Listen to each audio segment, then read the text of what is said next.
Addiction is a chronic disease. Millions of people worldwide suffer from substance and behavioral addictions. An addict's life is often unmanageable, leaving the addict and his or her family and friends feeling completely powerless over the disease. Without treatment, addiction can result in disability or premature death. You are listening to Making an Addict. My name is DJ Burr, and I'm an addict in long-term recovery. I'm a licensed psychotherapist, behavioral addiction specialist, and best-selling author of I Just Wanted Love, Recovery of a Codependent Sex and Love Addict, now available on Amazon, Audible, and iTunes. I intend to bring you different perspectives about addiction from various sources, including other addicts in recovery, clinicians who treat recovering addicts, and families and friends of addicts to discover what makes an addict. Discretion is advised. To learn more about this podcast, check us out at makinganaddict.com or follow me on social media at DJBurr1022 on Facebook or The DJ Burr on Instagram.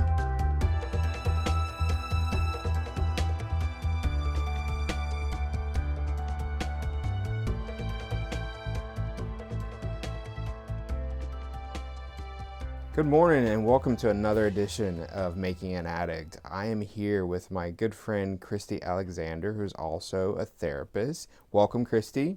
Thank you, DJ. I'm glad to be here. Yay, I'm glad. I know it's been a while. It really has. Thank you for coming to my studio. You're welcome. I love this neighborhood, and it's always nice to see you. And my full name is Christian Marie Alexander, which is unusual for a woman. I go by Christy. My business is under Christian, just, in case people don't know that. Okay. Honestly, it's been an asset because with one of my specializations being LGBTQ veterans and military, they see the name, see that I seem to be female-bodied, and somehow that seems to be one point of attraction that I had never anticipated, but I'll go with it. Okay, right. You're providing a space for people. Yeah. Right, and if they feel comfortable, they might whatever they might pick up on to feel connected, I'll go for it. Excellent. Well, this show, Making an Addict, is about the addict, but also about the family members and also about the providers who treat addicts, right?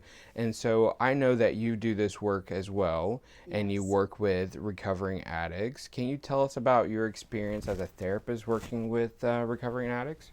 Absolutely. So in my work as a therapist, let's see, I got my master's in 2006 and started working in the field in a variety of settings. At that point, I was still not sober myself, although at that stage, I still didn't believe I had a problem. I was still deep in denial. I'm familiar. Yep. And people could say on the outside that I was very high functioning, very perfectionistic, very I could always do well in school. That was one of the settings where I thrived.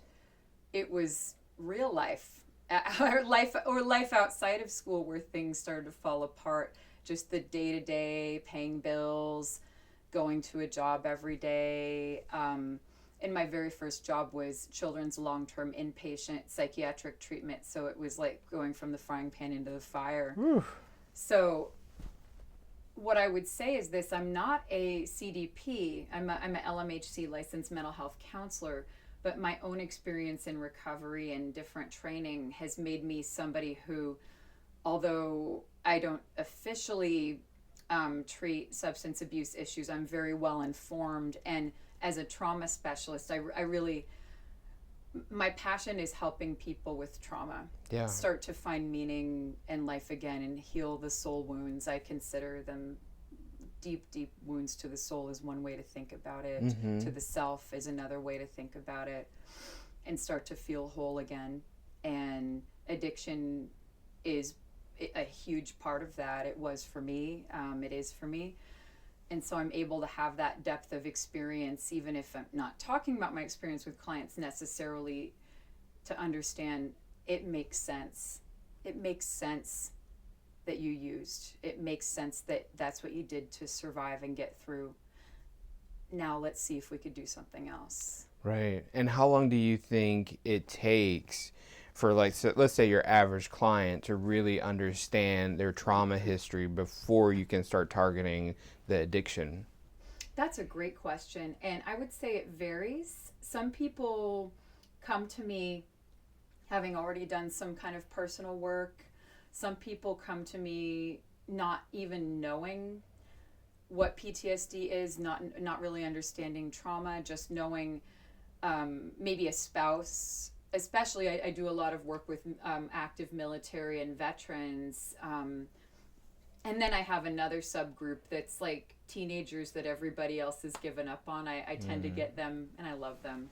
I was one of them in some ways. But how long it takes for somebody to break through that denial, anywhere between 1 hour and their whole life. Right. I mean, the variability is so high.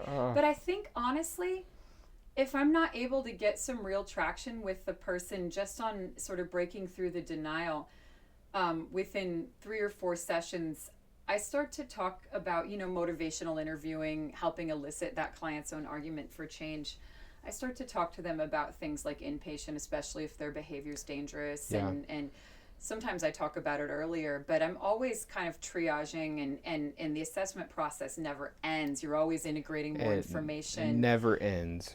It never ends, even with ourselves. I like to think of, because I'm a nerd, I like to think of us like very complex computers with software, and even the best software needs frequent updates. And you got to hit F5 right. and refresh the screen, update yourself on yourself. And so I always try to update my concepts of myself. Like in recovery, we talk about the set aside prayer. Yes. Setting aside our concepts to be open to a new experience so we don't get into fixed mindset. But here's the thing. I've got to hit F5 and refresh my concept of clients frequently too, and consult and really do my own work to separate my emotional experience. Yeah, sure, because our stuff comes up too. Yeah, and it always is going to. I think the key is to have that awareness and have processes in our own lives to work with that, so it doesn't start to blind us to the reality that's in front of us. So I guess that's a long way of saying it depends, and I'm always looking for what are the limitations, like what are the limitations of my scope of practice as a just independent private practice therapist like you. Yeah. Luckily with my veteran clients, there's a whole host of other resources, and I know most of those pretty well through the VA.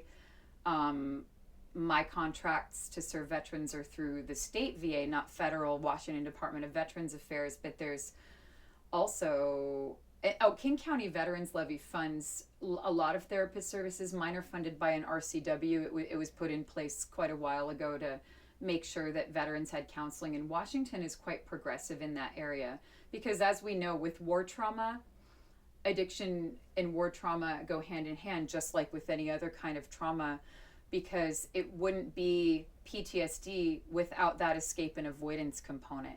Yeah. Because when terrible stuff it is coming up in your mind, why would you not? It's actually a healthy coping response to want to escape or avoid until you have a healthy, safe place to process. Yeah. And I reframe that for clients, like, let's not hate on yourself. This is what you had to do to take care of yourself. Exactly. Yeah. And that's a parallel process, because you and I know for me, I have had to and continue to have to talk to myself and especially my younger parts of self in a loving way. I literally say, sweetheart, thank God for alcohol and prescription drugs and all the things that nearly killed me, because they actually, the flip side is they allowed me to stay alive to get to the point where I could get help. Isn't that the truth? And I've had an enormous amount of grace. My higher power is so big, although my concept has grown with time, my concept of that higher power. But I've had a lot of grace and protection. I see that now. Mm. And I think, they're on their own pace. Every client is on their own pace and their own timeline, and the best that I can do is keep myself a clear channel and keep myself as healthy as I can to be able to reflect back their truth to them, not because I know their truth, but because I'm able to see clearly what they're saying, what they're showing, Right. and maybe shine a light into their blind spots for them. We have to be that mirror. That's what I tell my clients. I was like, my job is to be a mirror, and I think I stole that from my therapist because he says that to me a lot. That's legit. I mean, I can't even tell you how much Dr. James says, Saidi Fremont, that man, that's the first healthy relationship I ever had with a male. And it paved the way for the beautiful relationship I have with my father now. Wow. Who's a military vet from the Navy submarines, 30 years. Just, my dad's a lovely human being, and he and I connect. He had some alcohol problems back in the day. I won't say he's an alcoholic. I don't think he identifies as such.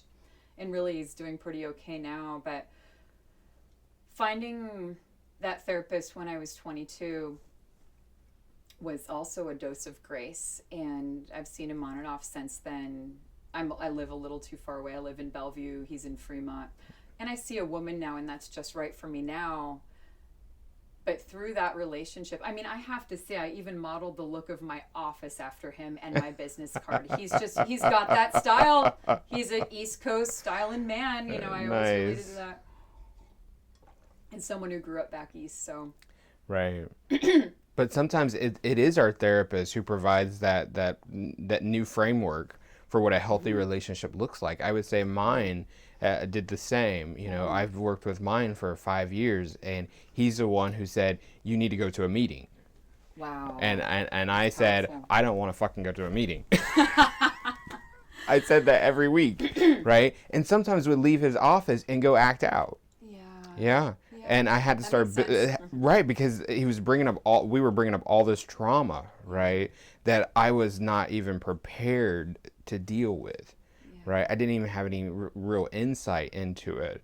And so he was like really pulling scabs off of wounds that I kept, you know, putting Band-Aids on. And sometimes that's what it feels like when our clients are sitting in front of us and we're reflecting back what we're hearing, and it's so hard to hear it. Thank you for saying that, DJ, and that's so true. And I always have to try to remember to step back and say, okay, Christy, you've been working with this material for how long? I got sober most recent time. I had been attempting to varying degrees getting sober since I was 19 and had a near-death experience. Wow. Being roofied. Well, not roofie necessarily. I was drugged with ketamine at a party and hurt badly, and University of Washington Hospital saved me. But that's the first time I tried to stop drinking. I stopped doing ecstasy at that point. This was the 90s. Ecstasy was the thing. But every time at that point I stopped drinking, it's like whack-a-mole. Like I would whack down the drinking thing and something else would pop up. And I broke my arm at one point and found pain pills. And that seemed like a magic bullet to shut my mind off. But then I found benzos. I had a horrible panic attack one time because I'd created my own mess. I can't remember the lines in the big book, but hadn't we put ourselves in a position based on self to be hurt or self-created chaos? But I had a panic attack and I'd been given Xanax, and that I felt like that was my first spiritual experience. Like, oh my God, there's a mind space that is not painful and uncomfortable, because I never felt comfortable in my skin growing up. My very earliest memories were of being uncomfortable, itchy in clothes, anxious, and wondering, why is life like this? Even as a small child, like I remember writing a short story when I was very young that everybody was concerned about me based on this short story, but it was like, what's the point of school? I can't stand this anymore. It seems like a dog and pony show. Don't ask me where I learned that phrase. Wow. Like, I don't know why we're here. I hate this. And I was getting horrible migraines, even in kindergarten. I remember one time I ran to the bathroom to throw up, and I stayed in there and was sobbing because I didn't have a hall pass and I thought I'd get in trouble and get hit by the teacher. Well, they didn't hit. It wasn't Catholic school in the 50s, but that's how fearful and uncomfortable I was in my skin and, migraine. Now I know, this is another interesting piece. Here are the 3 things that have been instrumental in me being happy and well and functioning and hopeful today. The program of Alcoholics Anonymous and other 12-step recovery, including Al-Anon, SLAA, lots of ism there. So that's been one instrumental thing in accessing a higher power through that. The other thing has been getting my own therapy and doing my work, whatever that is, whatever is the front line of my spiritual and personal development, attending to that. And the other thing has been good medical care. And for me, that's included naturopathic and alternative medicine because I have celiac disease and a couple other autoimmune disorders. And being born in the 70s in the East Coast, nobody knew what that was. My parents, did the best they could to help me. And I remember going to a very good allergist and later, in early college, a gastroenterologist. And their doctors get into the field because they're incredibly committed. They're healers.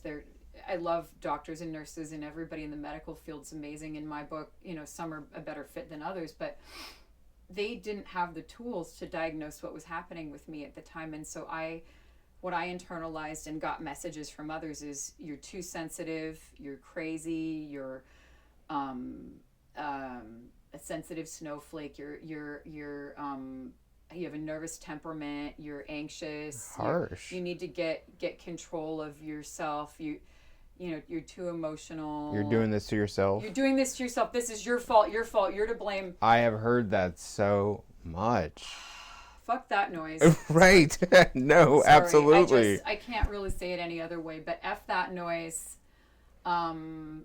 I have to say that now because now I know better. I have to give my mom a huge amount of credit because she figured out about co-ops and organic food and naturopaths before it was like a thing. She figured out about yoga before it was a thing. And so my mom got me into that, and she goes to a great naturopath in Paulsbo, Washington. We moved here from the East Coast in 95 for the Navy for my dad. But so she referred me to a naturopath in Ballard, Dr. Molly Niedermeyer at Emerald City Clinic, formerly Molly Linton. She's a saint as far as I'm concerned, and she runs a clinic there. And once she got her hands on me, I was so much better. And that was right around the time I was getting sober. Let me rephrase that. I first met with her in 2006, and we started peeling off onion layers. And in 2009, when I got sober, I became willing to give up the foods that were literally slicing up my gut. Wow. It's horrifying. And it's not just the foods. I won't go on a soapbox about this, but it is part and parcel too, because part of my addiction was treating physical pain, emotional pain, spiritual pain. And then it took on a life of its own, like it talks about in the big book. Sometimes people could be moderate problem drinkers or even serious problem drinkers, and if they get scared enough by the consequences of their addiction, they could stop. Right. And not need a spiritual program. For me, at some point, it crossed that point of no return, and now I don't need to know for sure. I don't dare ever mess with those substances again, and I have to every day create the spiritual condition that allows me to see that, to be the person that sees that. But Dr. Molly was able to help me blow apart the glass ceiling of how well I thought I could be in life. I'm 38 years old, and I went to my 20-year high school reunion the other day. And yeah, there's a lot of dietary restrictions that I'm on, because when you have celiac disease, the main thing is gluten. But it's also the fact that in the United States, we hybridized wheat at some point to make it more resilient as a crop and allow more resilient even to putting a pesticide called glyphosate on there, Roundup. Most other countries, like in Europe and Canada, recognize that that's a neurotoxin, not very good for people. Right. here we still have it, and it's debatable. I know, only can speak for myself, that is very toxic for me. My constitution is quite sensitive, and I don't look at it as a bad thing now. No. It's just how I am. I'm a sensitive little flower. and genetically, I've got some mutations that make it hard. My MTHFR mutation, COMT, and it makes it harder for my body to clean out gunk. Right. Just the normal gunk of daily living that we get in modern society. So I've got to be extra careful. And, I promised God that I would do whatever it takes to make myself of maximum service in this world. If my health isn't on point, I can't be of maximum service. Can't show up. Sure, it's a bummer not eating gluten and dairy. I would love to just go pig out on pizza like I used to, but I don't want to feel like shit anymore. Right. Because I promised God that I would be of maximum service, and I do what it takes. And every single day, every single year, it seems that I'm willing to do a little more in that direction. I haven't yet given up the coffee, but I'm like, man, I gotta have one thing. Cigarettes gone. All these other foods, preservatives gone. Let me just have my coffee. Progress, not perfection. That's right. Yes. Amen, yes. brother. It's progress, not perfection. Absolutely. Or as my millennial sponsees, I have 5 sponsees, and they're just amazing. Let's just say I have some lovely sponsors and a lovely sponsor and lovely sponsees, and one of them says prog not perf. Prog not perf. Hashtag prog not perf. Right? That's funny. Huh. Working with sponsors and sponsees is a gift, right? Mm-hmm. Because we get to do our work, and we also to help other people do their work. And it's then different. They're a mirror for us. Right, absolutely. And it's different from working with clients. Oh yeah. Absolutely. Because there's different boundaries that we have. Oh right? yeah, experience, strength, and hope is a currency with both. But I talk about my experience, strength, and hope much, much, much more directly with sponsees, because that's what we do. Mm-hmm. And we read the book, and the role is different. Whereas with clients, my experience, strength, and hope is kind of that cushion in the background that gives me depth and perspective. Yes. That's the way I look at it.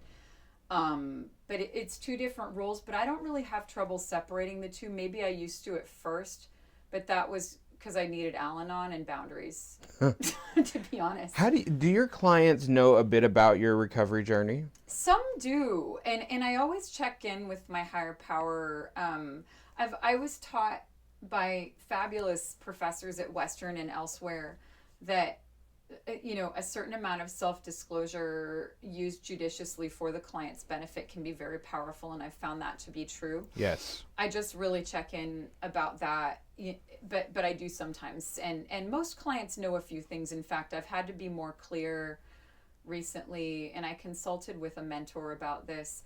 Earlier, I told you earlier this year I had breast cancer, and I went through treatment, and my mentor said, Christy, if you don't say something to clients about this, they're going to notice that you're out for a long time, you're tired, you had surgery, and they're going to assume the worst, especially anxious people or people with trauma who have fear of abandonment. Absolutely. And so I had to write something up and let people know and talk about it, because it wouldn't be to their best interest to just try to pretend like I'm not a human being. Right.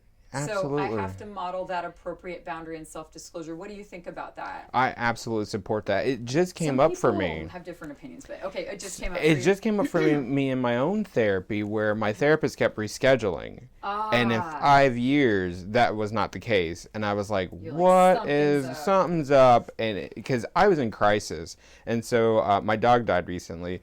And so I was in, thank you. And I was in crisis, and I really needed these appointments, and they kept getting canceled. And I'm like, what the fuck? Yeah. Right? Yeah. What's going on? Yeah. And I would email him, and his assistant would respond. And I'm like, okay, I need you to stay off my email. Yeah. So I went into him, and I said, and I said to him, I said, I'm confused. Right. And I'm concerned, because this is a new pattern of behavior, and it's brand new. Yeah. So I would like some clarity. Good for you. And what he said to me was, I've been battling pneumonia. Oh my God. And he was like going to work and trying to show up for people, and was making like half a day and then having to go home. And I'm like, oh my God. And by the time I had this conversation with him, he was doing better.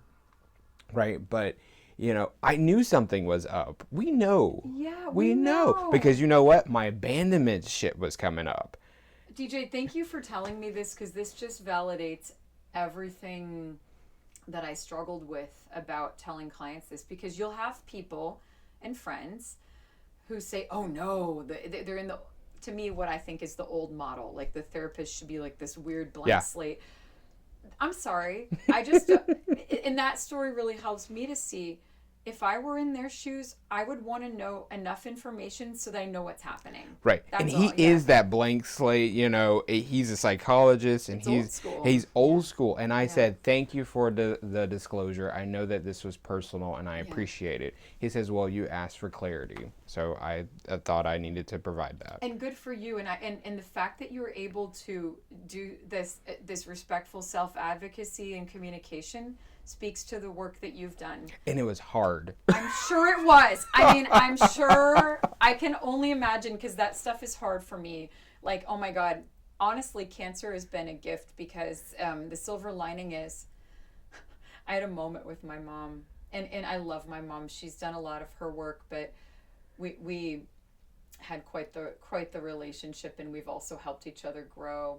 But lots and lots of growth with cancer, because one day, I was meeting them in Edmonds for a family lunch for Mother's Day, and I was in the middle of radiation. I just had a TIA, which is a mini stroke.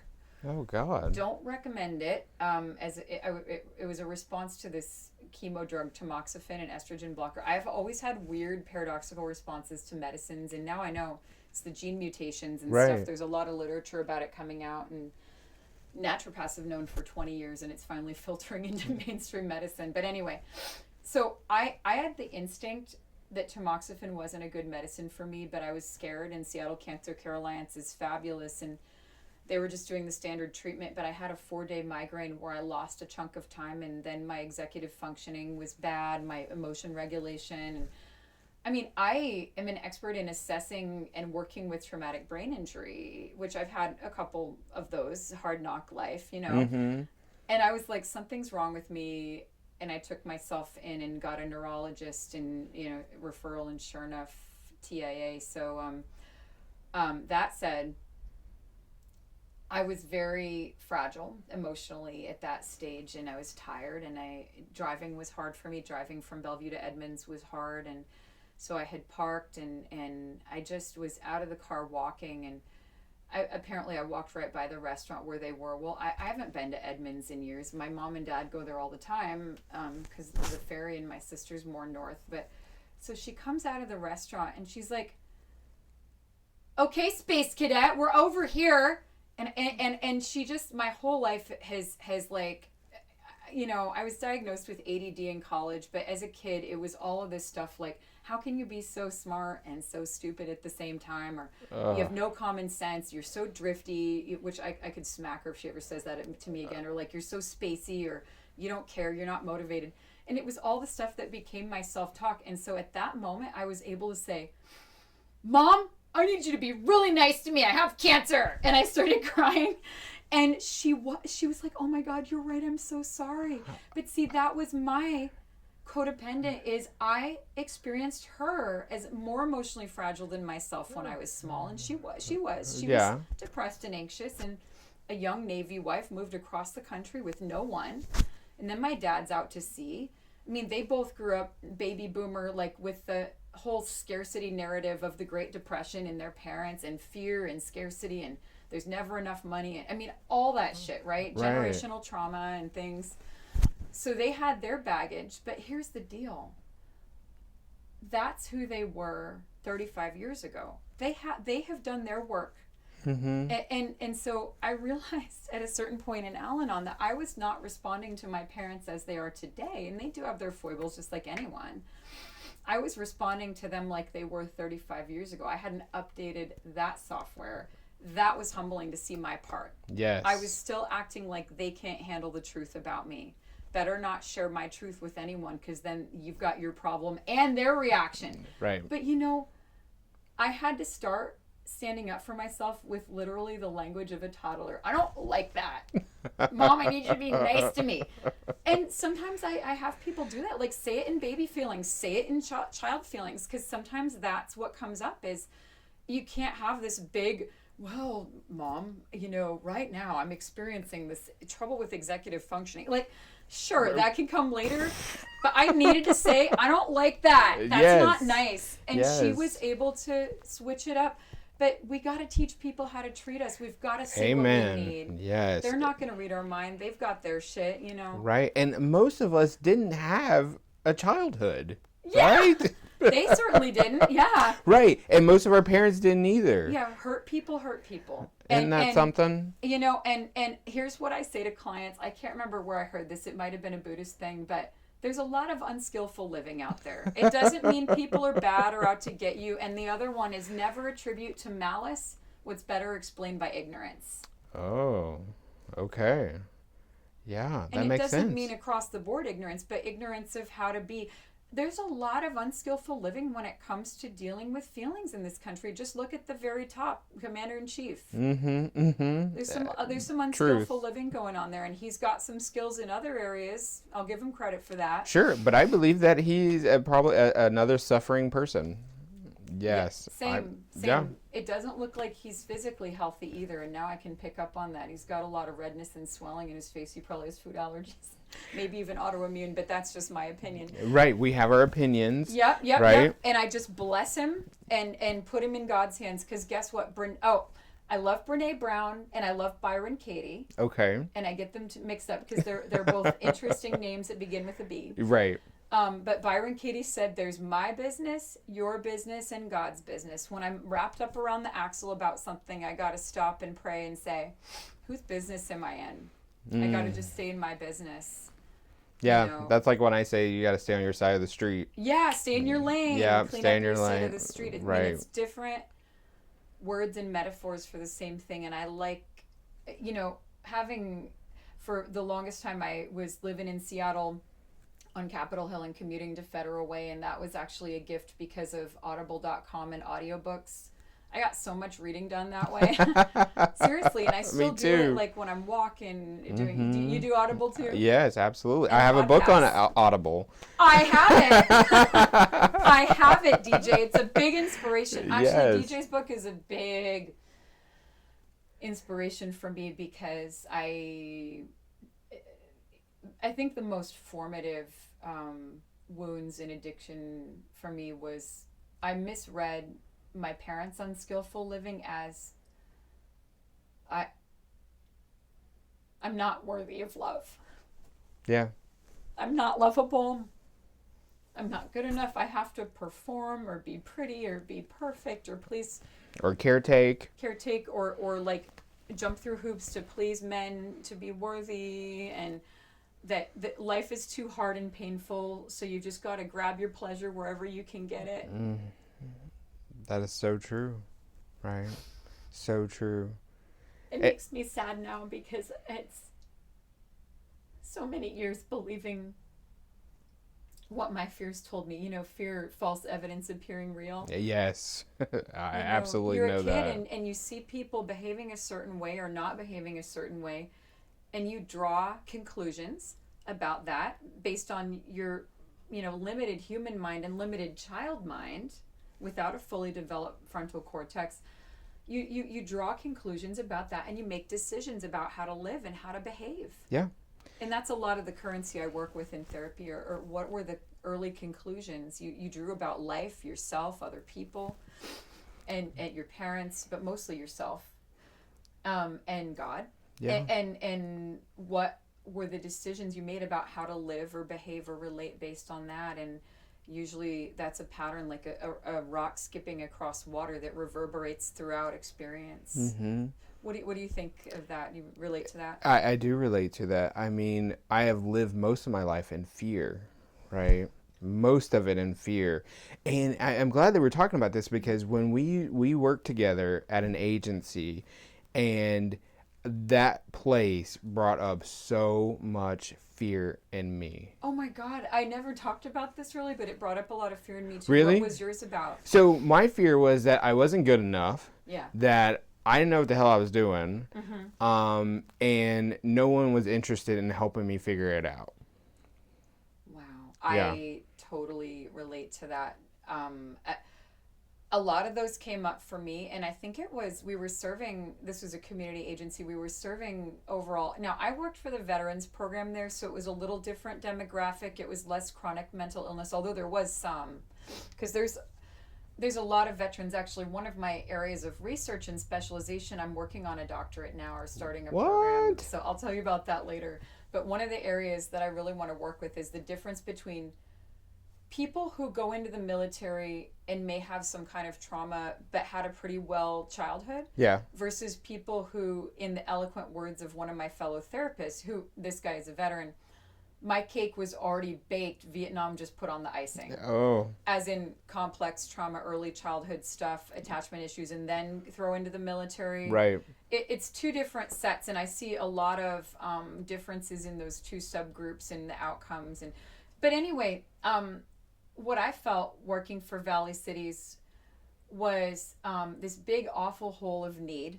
Yes. And that nothing I could do could fill it. I wasn't getting paid enough to pay for cost of living in Seattle, plus student loans. Me either. Plus, yeah, it's brutal. I feel like the mental health system in this country, and my mentors said, when it went from fee-for-service to tiering, like the tiering system in Medicaid for chronically mentally ill populations is when all of that shifted, because it used to be community and mental health paid just as well as really? In the 60s and 70s. Talk to the old school. Wow. But my supervisor at Seattle Children's Home had been in Kitsap Mental Health, which is a fabulous community agency on the Kitsap Peninsula, and she said Medicaid used to just do fee for service, just like an insurance company, but when they switched to tiering, all of a sudden, I don't know all the ins and outs and finance of it, but it's worth talking to people who were in community mental health in the 60s, 70s, and even 80s, because they said there is a way to fix it, because it used to not be broken. Right. And it's stressful as hell the way it is now. Oh my God. You can't keep up with the paperwork and caseload. Overworked, right?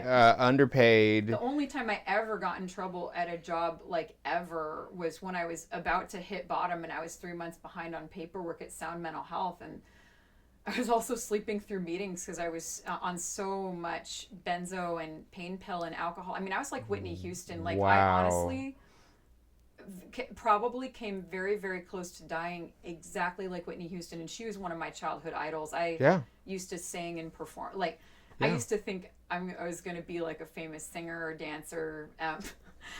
It's kind of amazing when you think about it now, but that's what I was passionate about, was the arts. And I shut off that part of myself because I felt ashamed. You're never going to make a living doing that. What is that fluff? You need to be an engineer, something. Old scripts, old beliefs. But here's the thing. I would take baths and drink wine, take benzos and pain pills until I fell asleep. I very easily could have stopped breathing and died like Whitney Houston. And there was something that shook loose in me when she died. Of course, that was after I was sober. Yeah. But just the realization, the gravity of it all. But the one time I ever got in trouble at a job, even in the depth of my addiction, and I was in a lot of trouble at Sound Mental Health because I was working with offender services. I had Department of Corrections clearance to go into prisons and jails and do assessments, and then do like anger management and group therapy with people who were dangerous offenders, mentally ill offenders. And honestly, some of them, that was a huge perspective shift in understanding how people get stuck in the justice system and the intersection of race, culture, poverty, drug abuse, trauma. Blew apart any illusions I had about that. That's a whole other podcast, I'm sure. Yes. But I remember my boss and her boss, Rochelle and Kevin, amazing people, sat me down and said, "We know something's wrong. This isn't you. You're 3 months behind on paperwork." And I'm like, well, community mental health is really messed up. And it was. But I wasn't showing up for meetings. I was checked out, and they knew it. And that's when I finally got the courage to say, I can't stop. I'm using drugs and alcohol, and I can't stop. And I need help. And at that point, the minute I admitted I need help, and I remember going to a few meetings, and I would still drink afterwards. I even got together with this guy I didn't even like and did cocaine all night and felt miserable. Cocaine, I'm like on cocaine at baseline. Normally I like things that bring me down, like the benzos, and they say there's, you know, a couple kinds of drug addicts, the ones who need to like to go up, and the ones who like to come down. And like the heroin, the I never actually did heroin. Thank God. I was too afraid to put things in my veins. My ex-husband, well, I won't talk about his story here. I love him, I bless him, hope he's well, but doing the pills and the nice red wine and the nice cocktails and looking pretty helped me stay in denial longer. And I think I could fancy up my concepts of what I was actually doing. Oh, I have prescriptions for all of these, but I was being incredibly dishonest in order to get those. I had 3 doctors around town in Seattle, all in different medical systems, and I knew how to say, we're counselors. Right. Like, I took a bunch of medical classes before I went into counseling. Like, we know what to say. And I was never pegged as a drug seeker. No one was onto me for that. Thank God the people at Sound Mental Health, who were my employers, were finally onto me. Because even though at the time I was like, they're out to get me, them fuckers, they don't understand. They helped me recover, and I That's a blessing. am forever grateful. Actually, I've contacted both of them to make amends. They don't work. I can't find them. Oh, wow. But you know what? 8 Steps says we stand at the ready. Okay. We stand at the ready and make the approach. So with some people, I'm still standing at the ready because I haven't yet been able to get in contact. Or Sure. You might see him at the grocery store. You know what? And if I do, I'm at the ready. Yes. Better have my hair on point, because I might want to sit down and have... Just kidding. Hair is the least of it. But have my spiritual program on point to where I could immediately humble myself and do the amends right there if I was called to, if that's what they wanted. And when we were at the same place working together, we were in different departments. Yep. But we saw each other. Oh, yeah. Were you in recovery then? I started there in 2009. I got sober in February 2009, so I was in very, very early recovery. Okay. I started there, I think, April 2009. Okay. Very early recovery. I started there in like December of 2009. Okay, that makes sense. Yeah. I was there 2009 to... I think I stopped in 2011. That's when I went into private practice. Or no, 2012 is when... Yeah. Well, there was a transitionary period where I was doing both, just like you. I think, absolutely. which was a lot. You know, when I saw you walking down the hallways, I saw you as powerful. I was like, oh my God, I love her style. Oh, I've always thought that fashion is a form of art. Yes, I believe that. Because when I saw you, I was like, she is on point. Thank you, Yes. DJ. Oh my God, it's always nice to hear how other people think of you, because I saw you and I'm like, oh my God, this guy is my people. Because I was like, I could see him on Capitol Hill, like going out, like, you know, sort of culturally we could relate, music, you know, just like we're the same age. I always felt like I couldn't relate to a lot of people there. There's a few that I could. But Really? yeah. I was a fucking mess at that place. Wow. Well, I tried my best. Well, let's just imagine that. Remember, like, the family systems theory, and like there can be a 6 system, and if you don't fit in a 6 system, it actually means that you're healthy. Yes. And it's not so much that agency in particular, just the culture of community mental health in general is unmanageable. It's unmanageability. Right. And when I got sober in all of my programs, people would say to me, well, we thought something was going on, and we couldn't say anything to you. And I was like, oh, okay. Or they said, we tried, but you weren't listening. And I believe that, right? Oh. You know, but yeah, me too. I imagine that if everyone there wasn't so overworked, my supervisors would have been able to maybe come to me like yours came to you at your previous job. Yeah. And so Everybody was in survival mode. Right. right? They were all dealing with their own shit. I mean, everybody had shit piled so high that you couldn't even like breathe the fresh air above it. And sometimes you got to get out of the sewer to smell fresh air and realize how bad it is. And that was one of the better community mental health agencies. Yes, absolutely. God. I support the community mental health system to a degree. I support reform of it. Right. And they need I more. appreciate that agency for giving me a chance and making a difference in my life. But that's where all of my like addictive stuff was just like spilling over, right? And so I do my best now to give back to the community the best way I know how, as an amends. So that's actually really inspiring. And I think what I want to do now is kind of maybe pray about that, because I've had something on my mind for a while, which is like, once I have some financial goals and I'm on a budget now, and I've got to, my boyfriend, Topher, and I, he's really a partner. I've got to call him a partner. He's stepped up to the plate big time for my cancer. He's helped me to get on budgeting software called You Need a Budget to track my income. He's okay. So Myers-Briggs is one thing. It's not the be all end all, but I'm an ENFP on the Myers-Briggs. He's INTJ, so we're exact opposite. So all the things that I find difficult, he's super good at, and vice versa. So we help each other. I help him quickly compose a really good email to a tenant. His family has a property management business. He also works in internet security, and he like freezes up when he's got to do like communication, like interpersonal communication. Sure. And I freeze up when I've got to deal with money, numbers, finances, taxes. Isn't that the truth? And he's great at it. Like he's literally been putting his income into QuickBooks since he was like 12 and using spreadsheets. So he's like, it ain't no thing. We're going to do this, and I'm going to help you with your taxes. And so it's a beautiful thing to accept help from others. That's a new behavior for me, and I still have to always work at being willing to accept help and trust that other people could help you. Because my experience, or what my early conclusion was, is not only can other people not help you, but it's better not to even let them try, because they could make it worse. Right. That hasn't actually been the truth for me since like 1985. But I used to run that software like it's like running Windows 95 on a brand new machine.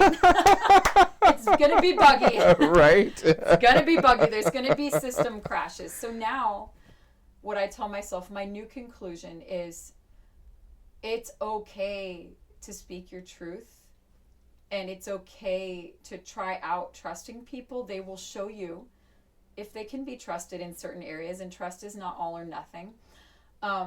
You can kind of wade into the trust pool instead of jump all the way in, and that's healthy. Right, it's built over time. Yep, and some people have helped you. Life is a team sport. We can't do it all alone, and that's what they teach in recovery. Is my early sponsor said, I don't care what your higher power is, as long as it's not you, Christy.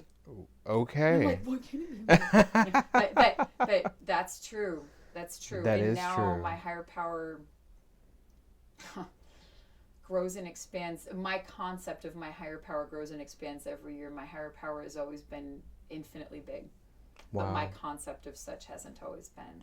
So, yeah, do you have anything else you want to ask me? I feel like I've just talked about everything. You're amazing. You're amazing. And I'm so grateful that you took the time to come over to Seattle and have this conversation with me, and to share your experience, strength, and hope with my audience. And I think they will be all touched by your story. Oh my God, DJ, today, most of my life, I wanted the Starship Enterprise to come pick me up and get me the hell off of this planet.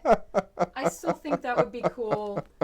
And Captain Picard, Next Generation represent, I love all of the Star Treks, but Next Generation was my jam at that age. And I still love Captain Picard, and he's my first celebrity crush. But today I'm comfortable in my skin most of the time. I do what it takes, and I am stoked to be alive and stoked to do what I do, and that's a miracle.